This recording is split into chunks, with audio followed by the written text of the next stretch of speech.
ഉപമുഖ്യമന്ത്രി പദവുമായി ബന്ധപ്പെട്ട് പി.കെ. കുഞ്ഞാലിക്കുട്ടിയുടെ നിലപാട് തള്ളി യൂത്ത് ലീഗ് സംസ്ഥാന അധ്യക്ഷൻ പാണക്കാട് മുനവർ അലി ശിഹാബ് തങ്ങൾ. ഉപമുഖ്യമന്ത്രി സ്ഥാനത്തിന് മുസ്ലിം ലീഗിന് അർഹതയുണ്ടെന്നും ഇപ്പോൾ അവകാശവാദം ഉന്നയിക്കുന്നില്ലെന്നും മുനവർ അലി ശിഹാബ് തങ്ങൾ 24-നോട് പറഞ്ഞു. ചർച്ചകൾ പുരോഗമിക്കുമ്പോൾ ആവശ്യപ്പെടുമോ എന്ന് പറയാനാകില്ല എന്നും മുനവർ അലി ശിഹാബ് തങ്ങൾ പ്രതികരിച്ചു. അല്ല, ഉപമുഖ്യമന്ത്രി സ്ഥാനം ലീഗ് നേരത്തെ വഹിച്ചിട്ടുണ്ട്, അതിന് ഞങ്ങൾ അർഹരാണ്. പക്ഷെ അതൊരു ക്ലെയിമായിട്ട് ഞങ്ങളിപ്പോൾ ചോദിക്കുന്നില്ല. ഇപ്പോൾ നമ്മളത് ആവശ്യപ്പെടുന്നില്ല എന്നുള്ളതാണ് നേരത്തെ നേതാക്കൾ പിന്നെ സൂചിപ്പിച്ചിട്ടുള്ളത്. ആ സമയത്തുള്ള ചർച്ചകളല്ലേ, അപ്പോൾ അത് കഴിഞ്ഞിട്ട് ആ സമയത്തുള്ള ചർച്ചകളിൽ ആ സമയത്ത് നോക്കാം. ഞങ്ങൾ ഒരിക്കലും മതം പറഞ്ഞ് വോട്ട് വാങ്ങിയിട്ടില്ല.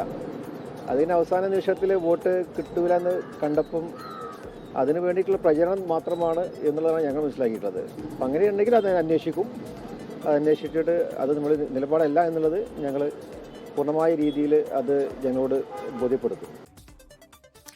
എന്നാൽ UDFന്റെ വിജയപ്രതീക്ഷ പങ്കുവയ്ക്കാൻ വാർത്താ സമ്മേളനം നടത്തിയ പി.കെ. കുഞ്ഞാലിക്കുട്ടി ഇന്നും അത്തരം ചർച്ചകൾക്ക് പ്രസക്തിയില്ലെന്ന് ആവർത്തിച്ചു.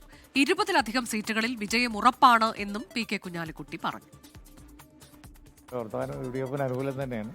അപ്പോൾ UDF അധികാരത്തിൽ വരും എന്ന് തന്നെയാണ്. ഇപ്പോൾ ഇടതുപക്ഷ നേതാക്കന്മാരുടെ വർത്തമാനം കേട്ടാലും അത് മനസ്സിലാവും.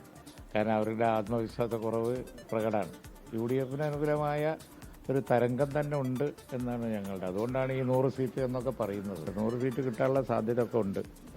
കാരണം എന്താ വെച്ചാൽ നല്ല ഒരു 20-18 സീറ്റ് UDF ജയിച്ചില്ല. അതേ ട്രെൻഡാണെങ്കിൽ ഉണ്ടാവുമല്ലോ. നിങ്ങൾ കണക്കൂട്ടി നോക്കിയാൽ മതി. അതിപ്പോൾ നമ്മളിപ്പോൾ ഒന്നും ചർച്ച ചെയ്യേണ്ട. തങ്ങളെ സംബന്ധിച്ചൊരു കാര്യം പറഞ്ഞിട്ടുണ്ട്. തങ്ങൾ പറഞ്ഞത് അവിടെ നിൽക്കുന്നുണ്ട്. ഞങ്ങളതൊന്നും ആവശ്യപ്പെട്ടിട്ടില്ല.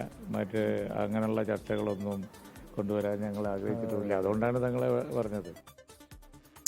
മലപ്പുറത്ത് വെച്ച് പി.കെ. കുഞ്ഞാലിക്കുട്ടിയോട് ഞാൻ സംസാരിച്ചിരുന്നു. അപ്പോൾ ഈ ചോദ്യം ചോദിക്കുമ്പോൾ ഈ ചോദ്യം ചോദിച്ചപ്പോൾ അദ്ദേഹം പറഞ്ഞത് അങ്ങനെ ഒരു ചർച്ചയേ ഇല്ല, അങ്ങനെ ഒരു ആവശ്യം ഞങ്ങൾ മുന്നോട്ട് വയ്ക്കില്ല.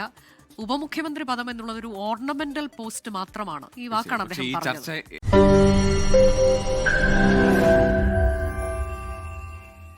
ലോകത്തെവിടെയായാലും ഏത് സമയത്തും 24 വാർത്തകളും ഓഗ്മെന്റഡ് റിയാലിറ്റി പാക്കേജുകളും എക്സ്പ്ലെയിനറുകളും വിശദമായി കാണാൻ ഞങ്ങളുടെ YouTube ചാനൽ നിങ്ങൾക്ക് സബ്സ്ക്രൈബ് ചെയ്യാം.